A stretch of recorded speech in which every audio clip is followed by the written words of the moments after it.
Some of you saw last video, Son Ivan's 2007 RM85. It blew up. By itself, that's not super unusual. So let's get that RM85 up on the sauce rack and find out what the heck happened, because I'm curious. This bike's been through a lot. It's had the pipe smashed in, and it's lost coolant because it moved a hose clamp on the water pump. All those things were fixed. He takes care of his air filter. We run a high quality premium premix from Reverend. I'm kind of curious what happened. So my prediction is, so this piston in this thing is a trail bike's piston. Now, hang on a second, hang on. Yeah, so trail bikes, they typically make stuff for like CRF 110, CRF, all the different like small pit bike stuff. But they made an RM85 piston. I saw it on eBay back right after we got this bike for like, I can't remember, $500-600. And I figured, hell, we'll just do a piston. No big deal, easy. There's about 50 hours approximately on this thing, just because I put on the hour meter after he broke it in. So approximately 50 hours. And on an 85, that's not unheard of, but at the same time, that is kind of short-lived. Was it the piston's fault, or was it something we missed? Let's get it up on the sauce rack and find out. Come on, KX500. Oh. All right, so these RM85s are not technical to break down at all. As a matter of fact, I'm not going to do it on video just because it is so simple. You pull the pipe, you drop the coolant, you remove, there's a upper coolant hose that goes to the top of the cylinder. You disconnect the power valve linkage, remove the spark plug, and that's really it. Then you have the whole top end off basically right there. So I'm going to do it right. Well, almost that easy. So I already found out problem number one. Pop the coolant drain. That's how much coolant came out of it. And it's black. Where'd the water go? Let's figure it out.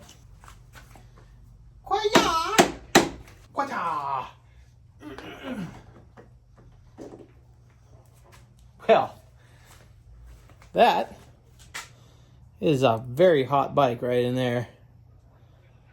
That's hot. That's no piston shrapnel though, which is, it's great, but that's a hot bike.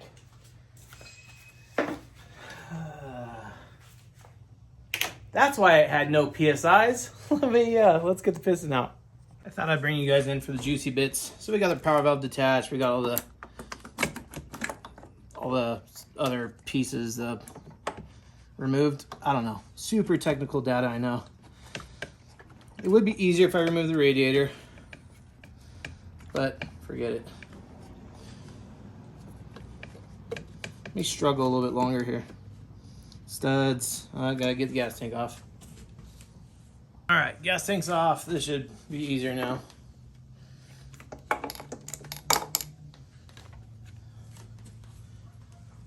Can you see the problem?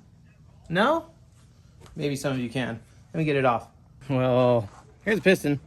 And as you would absolutely expect to see, it is just catastrophically bad. Look at the wrist pin. It's just a rainbow color of, it got so hot. But the best, oh yeah, baby. Burned a hole through the top of the piston. So this piston got so hot, and the dome of the piston got so hot, it just burned a hole right through it, melted right through it. Is this a piston's fault? Hell no. Is it my fault? Yep, just because, well, I mean, technically my fault, not really.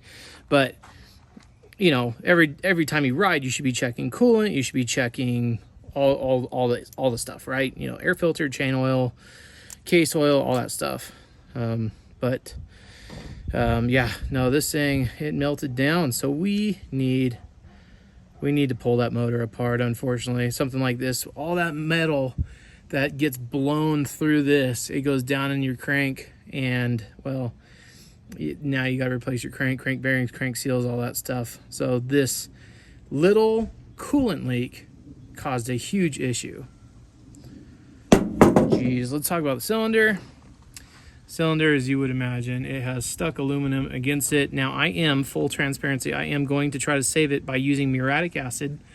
And what you do is you get a toothbrush, muriatic acid, make sure you have gloves and a respirator. And I'm not joking.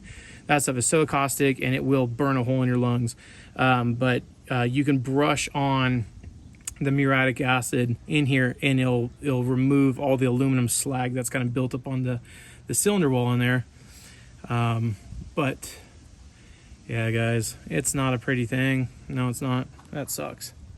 Let's talk about what actually happened. So as we know, there's no coolant in it. What happened? So I know what happened.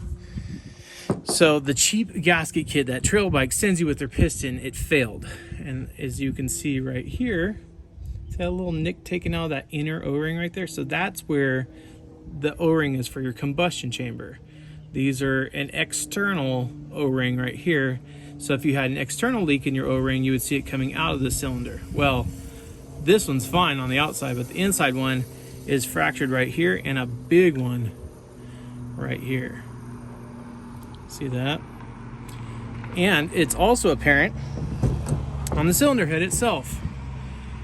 So you can see exactly where the O-ring failed and it started breathing in all, you can even see the directional flow of the coolant coming through the coolant jacket into the combustion chamber. And here's another spot. Sorry, went out of frame there a little bit.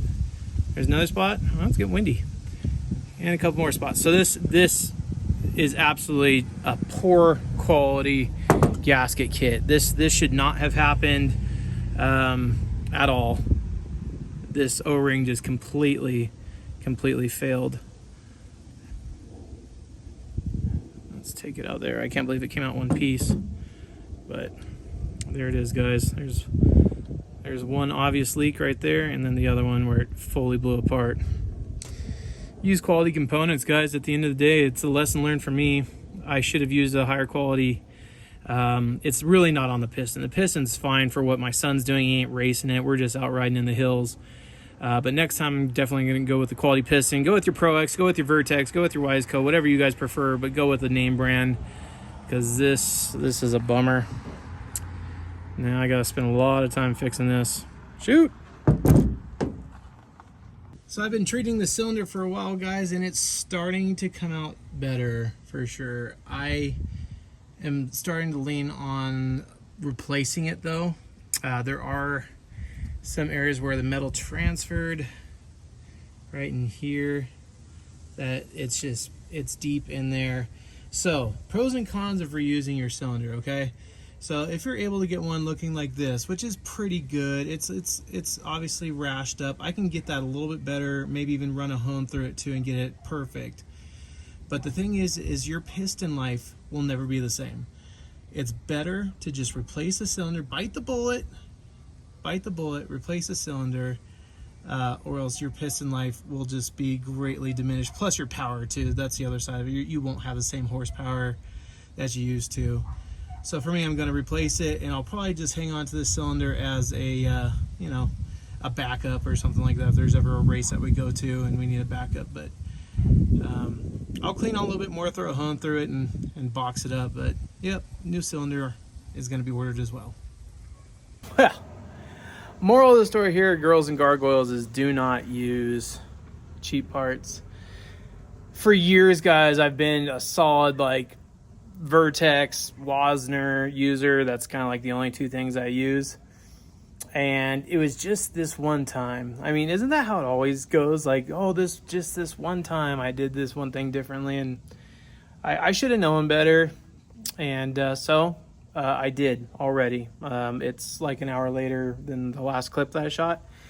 I went on RockyMountainATVMC.com and ordered OEM crank bearings, full engine gasket kit, cylinder. I'm gonna have to order one from Millennium Technologies or send them the one that I have and get that rebuilt. Either way, in a couple weeks, this bike's gonna be back running. That turd. It's all for the love of dirt bikes, guys. All for the love of dirt bikes. Anyway, so in a few weeks, I should have most of the parts here, and we'll see what's up with the cylinder. If I can find a brand new one, if Millennium already has one in stock, or what. I don't know. But either way, get that thing running again, so you'll see it in an upcoming video. I hope this was informative for you guys. Learn from my mistakes, okay? I know there's a lot of you guys are gonna put some hate down in the comments, and frankly, I deserve it.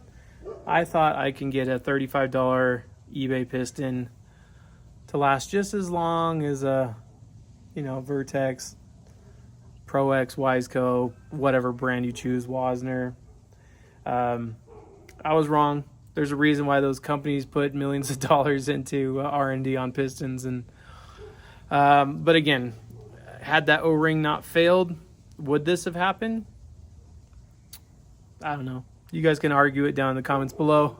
That's going to be it for today. I'm going to get this stupid thing all torn apart and get ready to rebuild. So I love every single one of you guys. I'll see you on the next one next weekend. See ya.